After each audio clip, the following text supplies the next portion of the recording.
why I have been active with ASP since its founding, was because I believe in the notion that foreign policy is too important to be driven by needless partisan differences.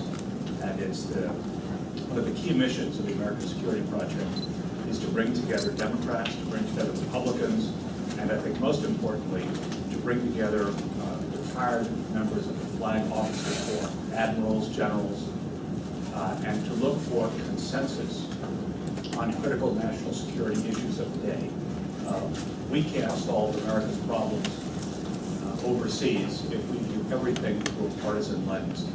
And by bringing together folks from both sides of the aisle, plus the essential grounding of our military, we try to approach issues and problems in a way that can develop a broad consensus of support and hopefully move forward with advancing America's critical foreign policy needs.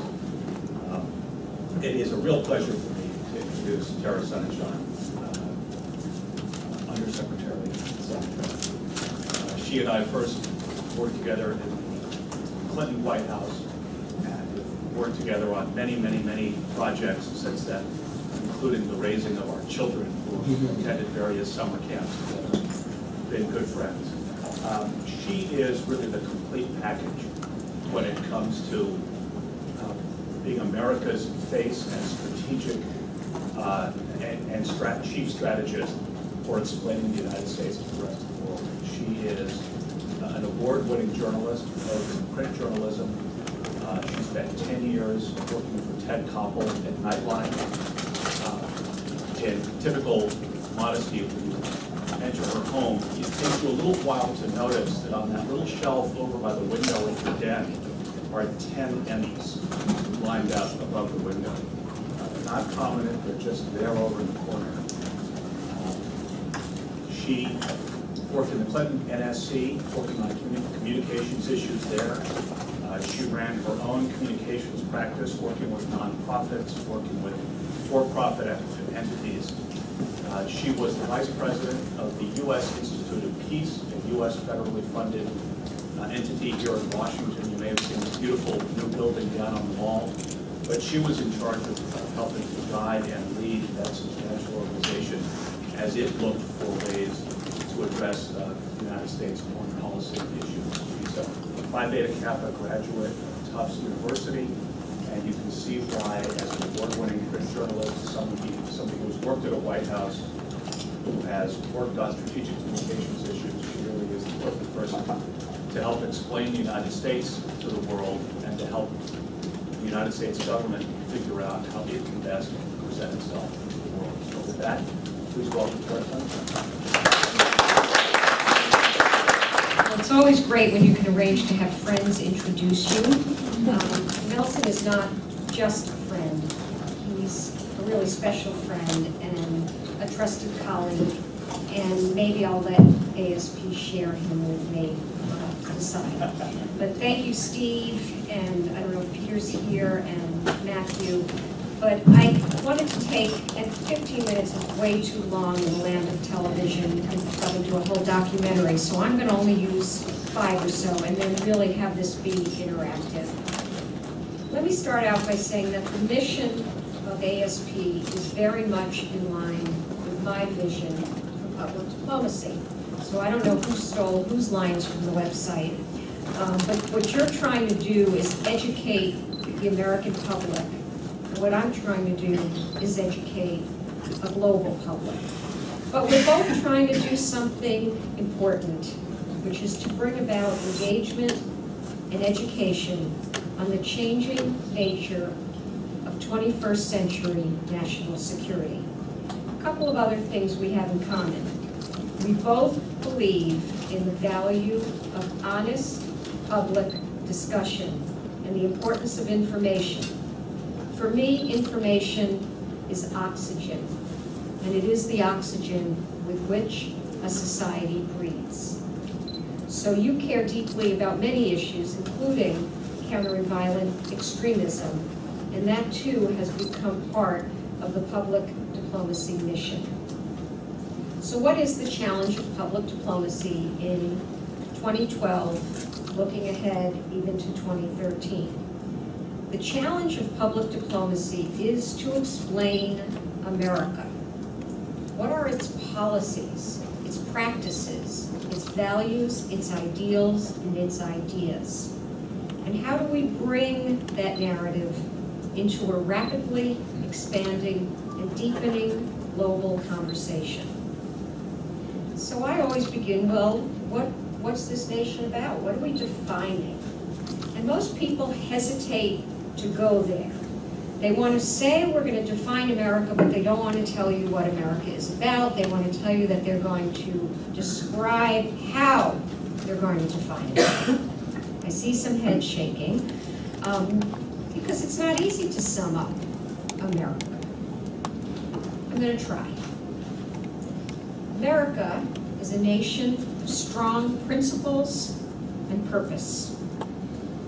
We are a country whose strengths lie in individual resourcefulness and national resilience. We tend to proceed from a notion that each individual has the potential to achieve his or her individual dreams and desires, while also contributing to the common good.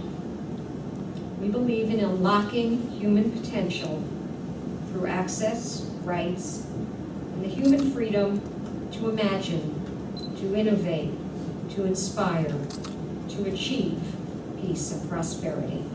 We believe in interests, values, and security. So that wasn't that hard. We also believe in a world without violence. We believe that personal security is linked to national security, and national security is linked to global security. And so we work every day for a world that is not torn apart by division, intolerance, hostility, and violence. What do we seek from the global community? I say we seek to engage in a global community where goods, services, and ideas flow freely. A world of fair play, fair rules, open and transparent structures, and a diversity of views and opinions. Doesn't sound that hard to me. So, here we are, an inspired nation, welcoming and beckoning, preparing to lead the way in helping individuals shape their own destinies. A nation with purpose, principles, and the power of ideals. So now we're ready to ask, how can we use public diplomacy to explain ourselves? I begin with the first principle. Public diplomacy is short-term, mid-term, and long-term. It has to be.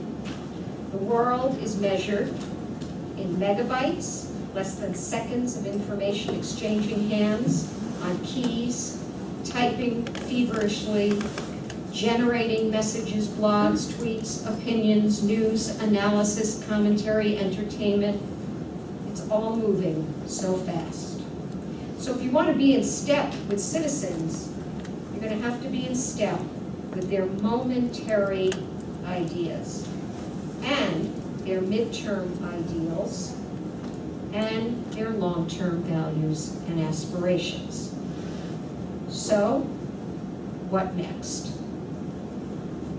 I'm going to build on a very strong public diplomacy foundation laid by my predecessors. One predecessor, Judith McHale, put together some working groups, and they came up with 5 strategic things that public diplomacy could do, and I think they're pretty good. Engage people to people in diplomacy that informs policymakers, counter violent extremism, deploy resources in line with policy, and plan how we do public diplomacy and how we measure and evaluate it. But of course, like all newcomers, I'm going to layer on a few of my own things onto the foundation. My own goals: first, to professionalize this field of public diplomacy. We've got to define it internally, across government, externally in the United States, and most importantly, overseas. In addition to explaining public diplomacy, we've got to integrate it with economic statecraft, entrepreneurism, outreach to youth, and in particular, outreach to women and girls. I'd like to enhance social media outreach, particularly with youth, ensure that our educational engagement is robust, improve international broadcasting strategies, and one last one. We have all around the world these American spaces. Sometimes they're just a corner in a library or in an embassy. Sometimes they're a binational center. Sometimes they're a standalone facility. We seem in this country to know so little about them. Do you know how many American spaces there are in the world today? Over 800.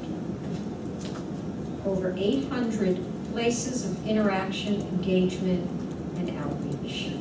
So I'd like to look at them all. How are they doing? What are they doing? Where are they headed? What do they need? What do they have in common? And lastly, I know I have to make the PD public diplomacy case on Capitol Hill, throughout the nation, and overseas. And that will mean speaking, traveling, and engaging. In the first 8 weeks, I've had the opportunity to go with the Secretary of State to China and go with a smaller group to Pakistan. And I look forward to doing more of these trips in the months ahead.